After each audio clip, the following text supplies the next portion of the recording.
বন্ধুরা, চিকেনের কালারটা দেখেই বুঝতে পারছো ফাটাফাটি কালার এসছে আর খেতেও দুর্দান্ত হবে। তো কীভাবে এই রেসিপিটা করেছি তোমাদের সঙ্গে শেয়ার করছি। তো চলো বন্ধুরা, তোমাদেরকে রেসিপিটা দেখাই, পুরোটা দেখার অনুরোধ রইল। চিকেনটা ম্যারিনেট করে নিয়েছি।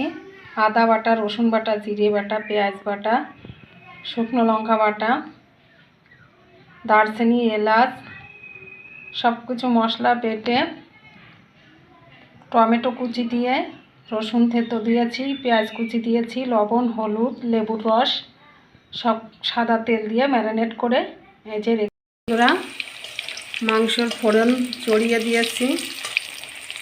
ফোড়নটা ভাজা হলে ফোড়নটা ভাজা হয়ে গেছে, এই যে চিকেনটা দিয়ে দিয়েছি। তো এখন কষাচ্ছি বন্ধুরা। এই যে চিকেন কষানো প্রায় হয়ে গেছে। শুধু কালারটা দেখো বন্ধুরা, কত সুন্দর কালার এসছে, লাল লাল ঝাল ঝাল। বন্ধুরা তোমরা তো দেখলে কষানো হয়ে গেছিলো। এবার জল ঢেলে দিয়েছি, আলুটাও দিয়ে দেব।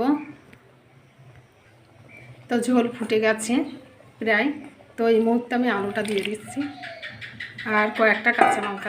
বন্ধুরা চিকেনটা রান্না হয়ে গেছে, তো কালার দেখেই বুঝতে পারছো খেতে কত সুন্দর হবে। তো এবার গরম মশলাও বাটা। বন্ধুরা আমার রান্নাটা কমপ্লিট হয়ে গেছে।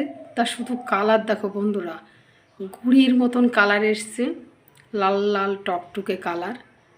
তো আমি যেভাবে রান্না করি এইভাবে কে কে রান্না করো, আর চিকেনটা কেমন হয়েছে রান্না কমেন্টে জানাবে বন্ধুরা। ভিডিওটি ভালো লাগলে লাইক কমেন্ট শেয়ার করে দেবে, ফলো করে পাশে থাকবে, ইউটিউব চ্যানেলটা সাবস্ক্রাইব করে দেবে।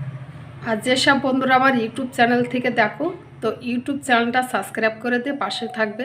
অনেক কষ্ট করে ভিডিও করি বন্ধুরা। তো আবার নতুন নতুন কোনো রেসিপি নিয়ে তোমাদের সাথে শেয়ার করব। তোমরা ভালো থেকো, সুস্থ থেকো, টাটা।